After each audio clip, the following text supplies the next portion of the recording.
और सत्संग का आनंद ले।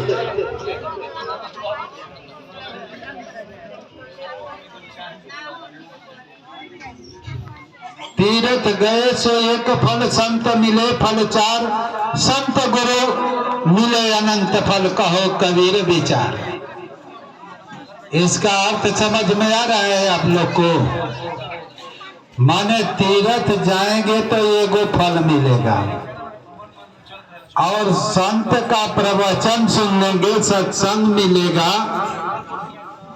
तीर्थ गए सो एक फल, संत मिले फल चार, माने 4 गो फल मिली। और कौन कौन मिली?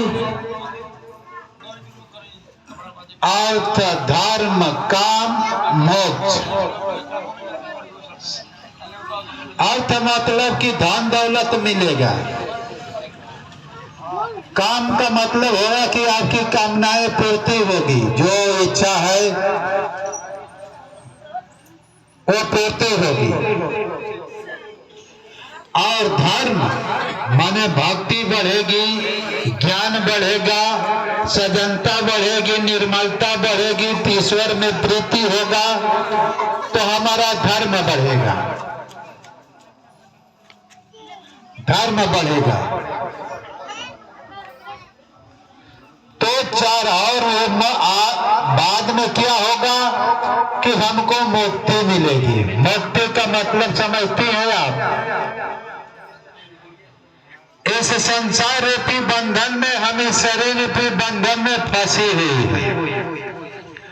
जन्मना मरना, जन्मना मरना, जन्मना मरना। इस वस्त्र को, इस शरीर रूपी वस्त्र को पकड़ना, और फिर इस वस्त्र पुराना हुआ तो दूसरा वस्त्र पकड़ना, इससे मुक्ति होगी। हम आत्मा है, हम ब्रह्म है, हम अविनाशी है, इसका ज्ञान हो जाएगा। फिर से हम शरीर रूपी पुतला में नहीं फंसेंगे। इस शरीर रूपी पुतला में हम नहीं फंसेंगे। हाँ, ये शरीर रूपी कपड़ा पहने हुए हैं, तभी तो हमको आवश्यकता है कि धन चाहिए, दौलत चाहिए, इज्जत चाहिए, मर्यादा चाहिए, ये चाहिए, वो चाहिए, लड़का चाहिए, बेटा चाहिए, बेटी चाहिए। हाँ, इस पुतले की जरूरत न है जिस पुतले को फेंक देना। हाँ, कोई इस पुतले को रखेगा? बोलो भाई, कोई रखा? राम नहीं रखे हैं, शिव नहीं रखे हैं, सबको फेंकना। शिव जी का भी नहीं याद है, ब्रह्मा जी का भी नहीं याद है, विष्णु को भी नहीं, उनको भी फेंकना है एक दिन। इस पुतला को कोई नहीं रखा है, साईं बाबा भी इस पुतला को नहीं रखते हैं, लेकिन जीवित है। अभी भी वो प्रकट होकर भक्तों से मिल जाते हैं। क्यों मिल जाते हैं? क्योंकि वो जन्मा है, क्योंकि अपने शाश्वत अमर तत्व रूपी आत्मा में निवास पाते हैं, करते हैं। आत्मा को जान चुके हैं। अब शरीर की उनकी आवश्यकता नहीं है कि भाई वस्त्र धारण करें। वो वस्त्र धारण हम लोगों के लिए करते हैं। किसके लिए? हम लोगों के लिए, कि भैया देखो, हम साईं बाबा हूं, हम जो बताता हूं उस ज्ञान को पाकर तुम मुक्त हो जाओ। समझ रही है? हम सदगुरु हैं, हम उस मार्ग को जानता हूं जिस मार्ग से मुक्ति होती है, जिस मार्ग से बंधन कट जाता है। उस बंधन को काटने वाला मेरे पास ज्ञान रूपी शास्त्र है, भक्ति रूपी शास्त्र है। अज्ञान को नाश करना ही ज्ञान है। माई लोग शांति बनाए, कोई भी इधर उधर चहल पहल मत करे। आप लोग आई है कुछ पाने के लिए तो गठरी बन कर जाइए। कुछ पाने के लिए ना आप लोग आई हो। और क्यों किच करोगे तो क्या पाओगे? आप लोग का मन डिस्टर्ब रहेगा तो क्या पाओगे? मन जब शांत होकर सत्संग सुनेगा और भगवान की वार्ता सुनेगा मन, तभी तो कुछ पाओगी।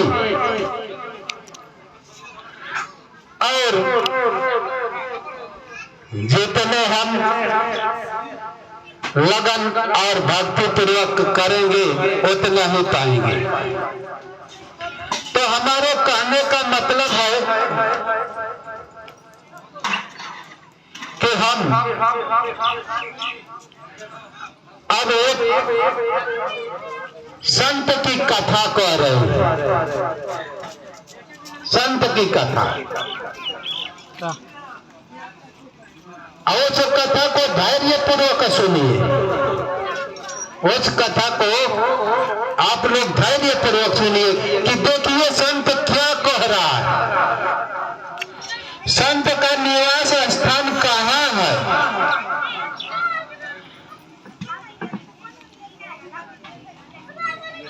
संत कहाँ निवास करता है, ये हम बात बताऊंगा।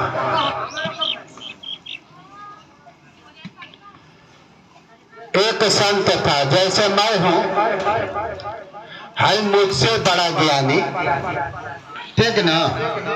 हम भी उसी स्तर का संत हूं, लेकिन उनकी समाधि अलग लगती थी, अधिक लगती थी, तो वो अधिक ज्ञानी। जिसकी समाधि अधिक लगती है, समाधि का मतलब कि परमात्मा के साथ जुड़ना, आत्मा परमात्मा से जुड़ जाती है, उसे समाधि कहते हैं। उस आत्मा में हमारी सूरत, हमारा मन डूब गया। ऐसा नहीं कि हम आंख बंद कर लिए हमारी समाधि लग गई। आप लोग समझिए कि हम आंख बंद कर लिया, हमारा मन पूरा संसार की लहर ले रहा है। लहर का मतलब समझती हैं, संसार का चिंतन कर रहा है मन को। मन कह रहा है कि ये चाहिए, ये चाहिए, ये चाहिए, करोड़पति बन जाऊं, अगर पति बन जाऊं, वो सुंदरासुरी मिल जाए, ये मन का कार्य है। संत इस मन को अपने बस में कर कर घूमता है। अरे भैया किधर जा रहे हो, तुम शाश्वत की ओर जा रहे हो कि नश्वर की ओर जा रहे हो।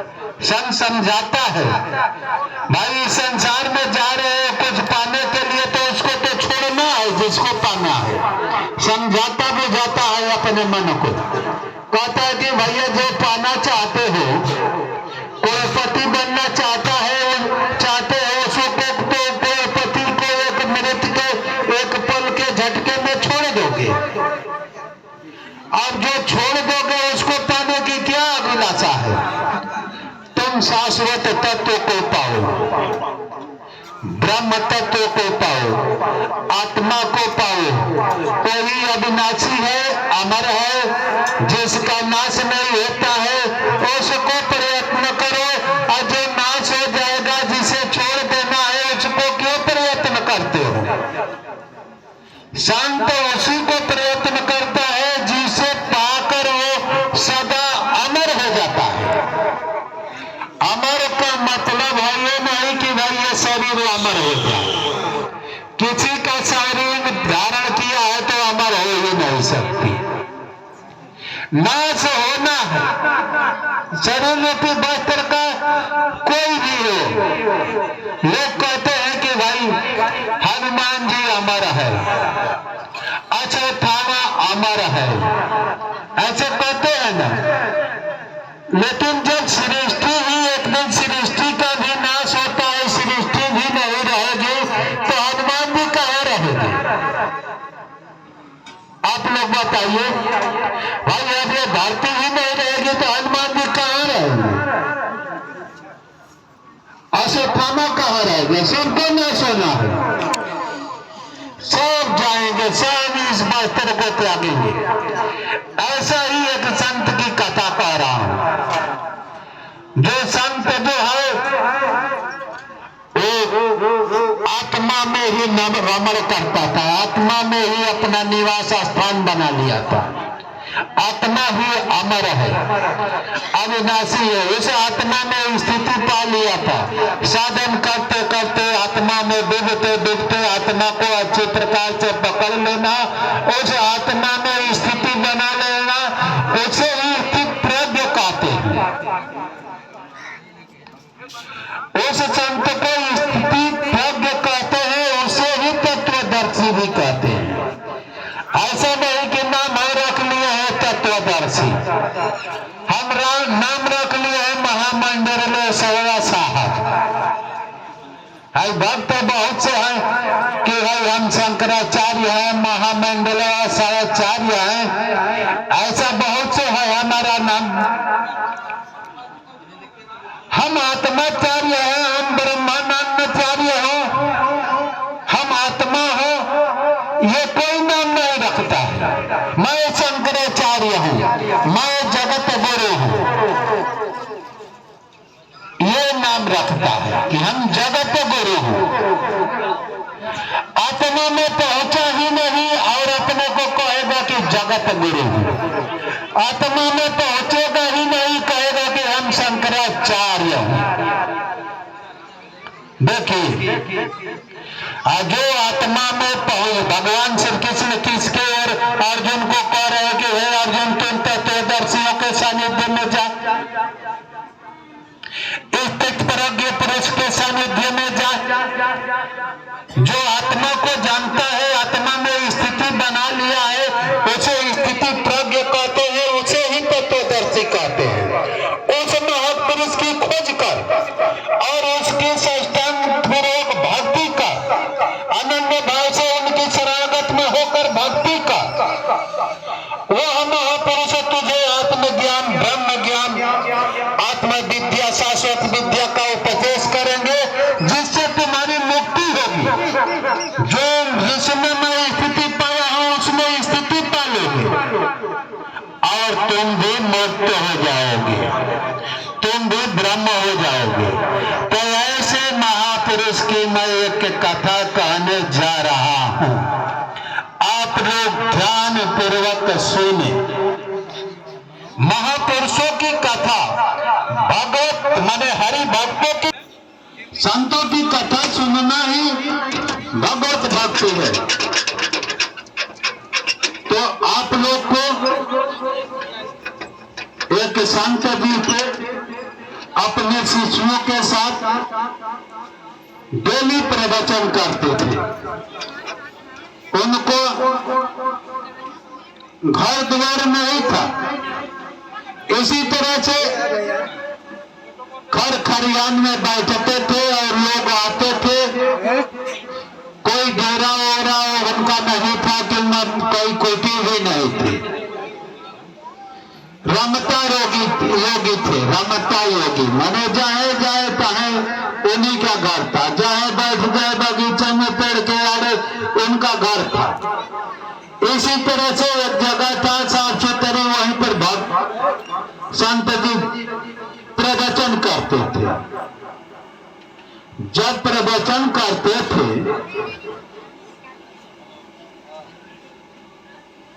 तो क्या हुआ, प्रवचन खूब चल रहा था, अच्छा ब्रह्मानंद की रस का मस्ती ले रहे थे सब। साधना उनको अंतरात्मा अनुकूल चलती थी, सबका मन शांत था, सबका विवेक शांत था और ईश्वरीय रस का स्वादन ले रहे थे। सब सत्संग सुनकर ईश्वरीय रस का स्वादन ले रहे थे।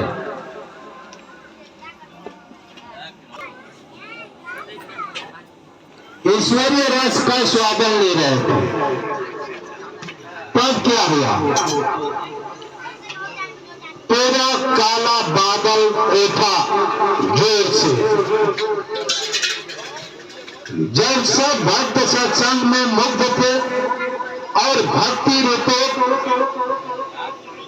सत्संग सुन रहे थे, सबका मन भगवान में डूब गया था, सत्संग में डूब गया था। उसी समय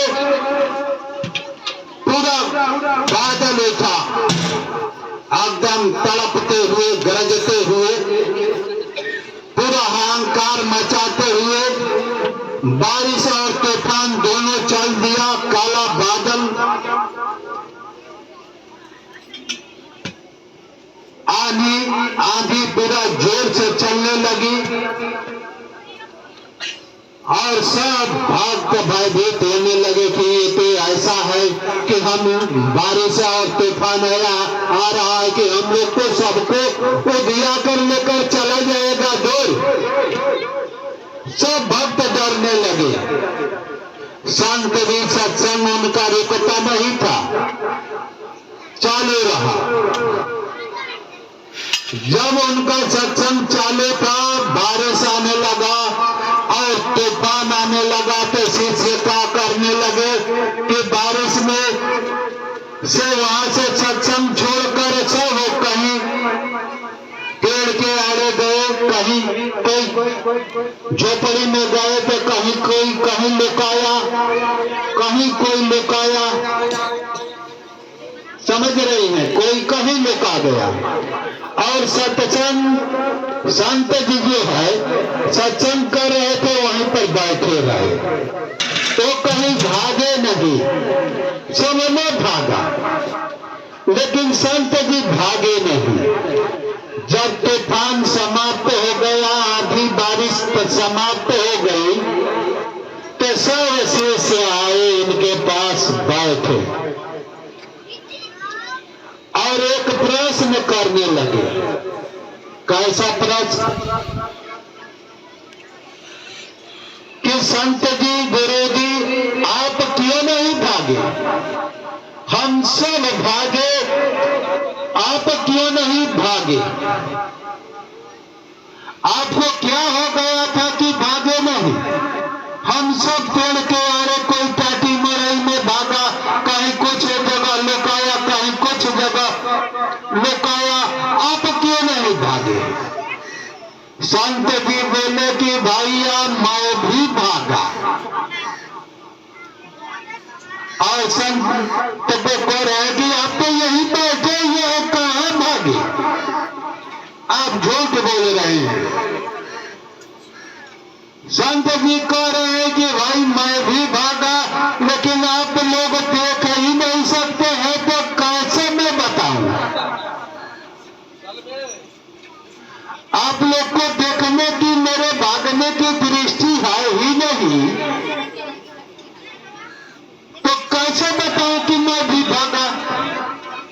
नहीं नहीं, आप झूठ बोले, आपका कपड़ा भीग गया है, आप बैठे हुए हैं, भागे होते तो आपका कपड़ा भीगा होता। आप झूठ बोल रहे हैं। संत भी अड़िया गए। भैया आप लोग तो भाई शरीर को लेकर भागे, हम शरीर में भागा। कहां भागा? हम अंतरात्मा में भागा, और तुम लोग बाहर भागे। हम ब्रह्म में भागा, हम आत्मा में भागा, हम अविनाशी तत्व में भागा, हम परमात्मा में भागा, और तुम लोग कहां भागे? कहां भागे? तुम लोग पेड़ के आड़ी भागे, कहीं मड़ई में भागे, तुम लोग तो इधर भागे, संसार की ओर भागे, और मैंने ब्रह्म की ओर भागा, आत्मा की ओर भागा, परमात्मा की ओर भागा। तुम लोग को दिशा संसार की ओर है, हमारी दिशा आत्मा की ओर। हम आत्मा की ओर भागता है, आत्मा में डूब गया। ये शरीर का वस्त्र जो भीजता था, हमारी आत्मा को भिजाने की, इसके अंदर वस्त्र और आने के पान की क्षमता है ही नहीं कि हमको भिजा दे, हमारी आत्मा को भिजा दे, इसके पास क्षमता है ही नहीं। ये बारिश और ये जो है बारिश, आंधी, तूफान, ये हमको भिगा ही नहीं सकता। हमारे शरीर को भिगा सकता है, हमारे वस्त्र को भिगा सकता है, हमको भिगा ही नहीं सकता। आंधी हमको बहा ही नहीं ले जा सकती, पानी हमको गीला कर ही नहीं सकता, आग में हमको जला ही नहीं सकती। अब बताइए, अग्नि हमको जला ही नहीं सकती, पानी हमको गीला कर ही नहीं सकता। सुनिए आप लोग, इधर उधर मत देखे। भाई मैं क्या कह रहा हूं, भैया आप लोग सुनिए, मैं लोग सुने कि भाई आप लोग के लिए ये खोज कर लाता हूं संतों की कथा। पानी हमको गीला कर ही नहीं सकता। आप लोग कह रहे हैं कि भीज गए। अग्नि हमको जला ही नहीं सकती, हमको छू ही नहीं सकती, तो जला कैसे सकती? और हवा बहा ही नहीं ले जा सकता। हवा हमको छू ही नहीं सकता, तो बहा कैसे ले जाता? और आकाश हमको समेट ही नहीं सकता। इसलिए हम ब्रह्म में भागा, आप लोग संसार में भागे। यही अंतर है। संत जो है ईश्वर में भागता है, आप लोग संसार में भागते हैं। संसार में सुख खोजते हैं, और संत कहाँ सुख खोजता है? आत्मा में खोजता है, परमात्मा में खोजता है।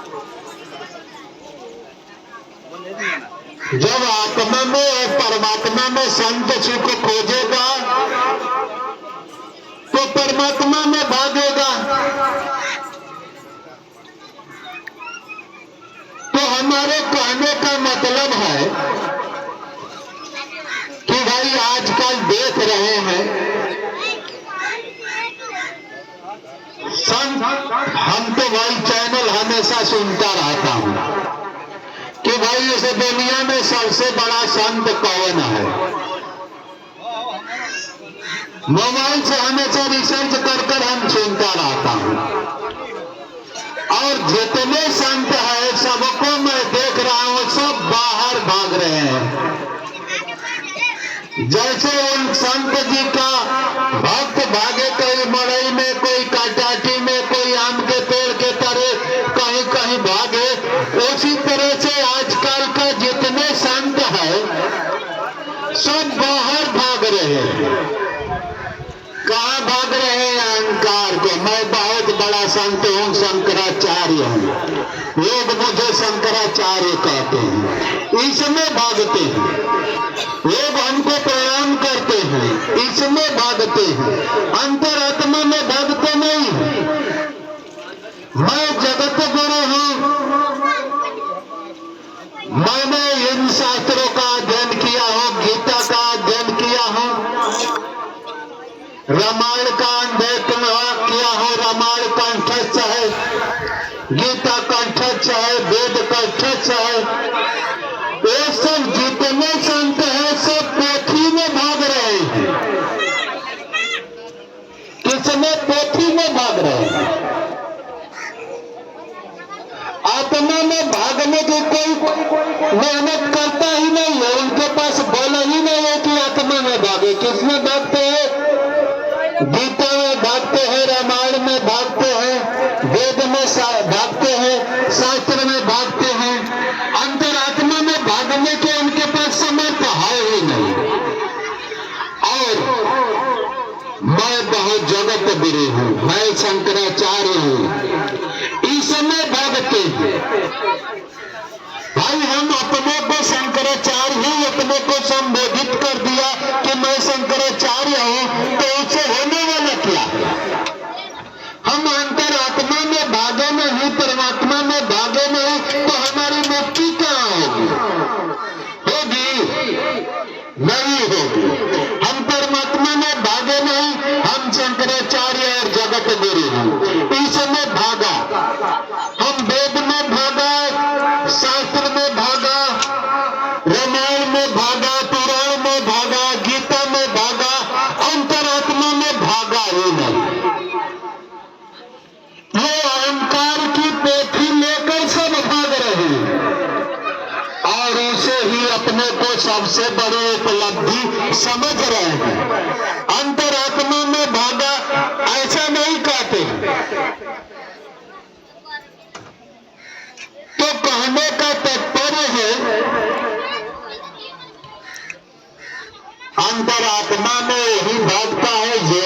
सदगुरु श्री साईं बाबा जैसा है,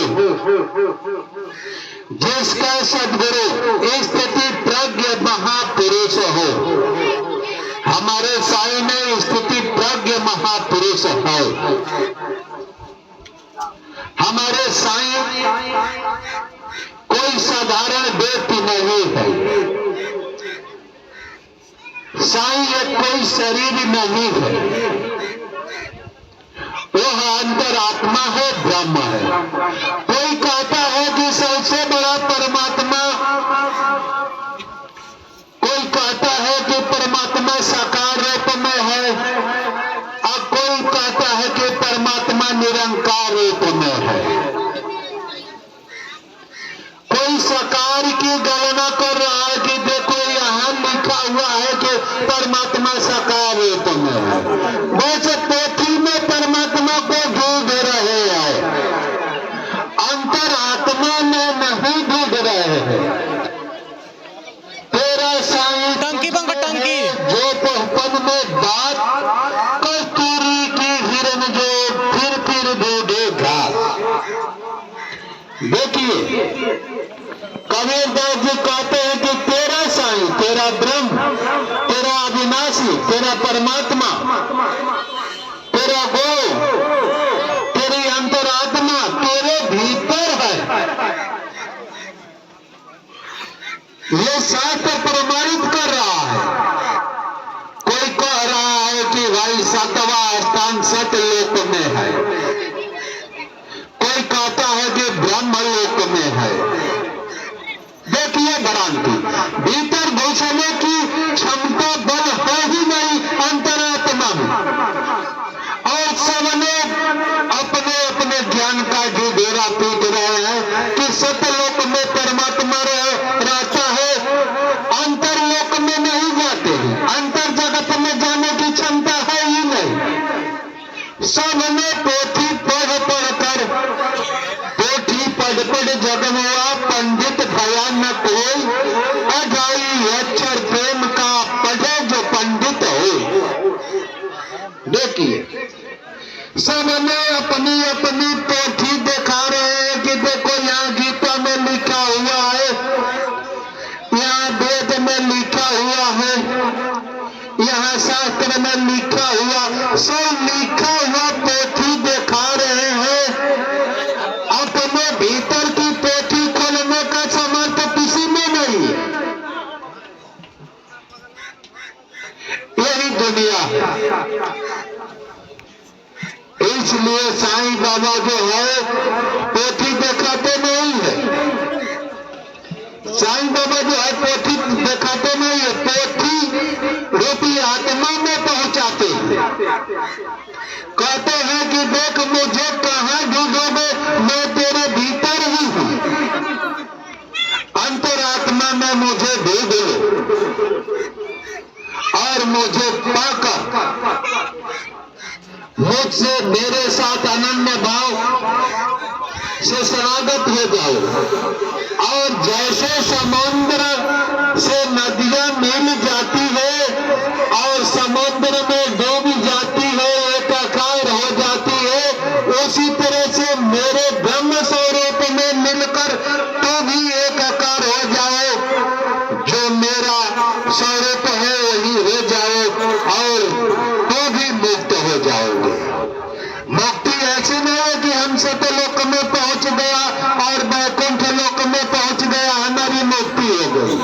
हमारा वैकुंठ लोक और सतलोक हमारे भीतर आए, कहीं 7वां स्थान और 8वां स्थान पर नहीं है।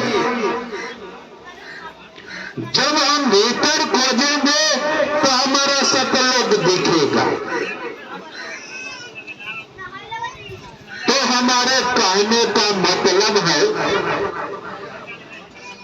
कि साईं बाबा की कृपा से हम भीतर प्रवेश करने की कला समझे और इनकी अनन्य भाव से भक्ति करें, और ये देह गेह रूपी कपड़ा को हम समाप्त कर दें। बोलिए सतगुरु साईनाथ महाराज की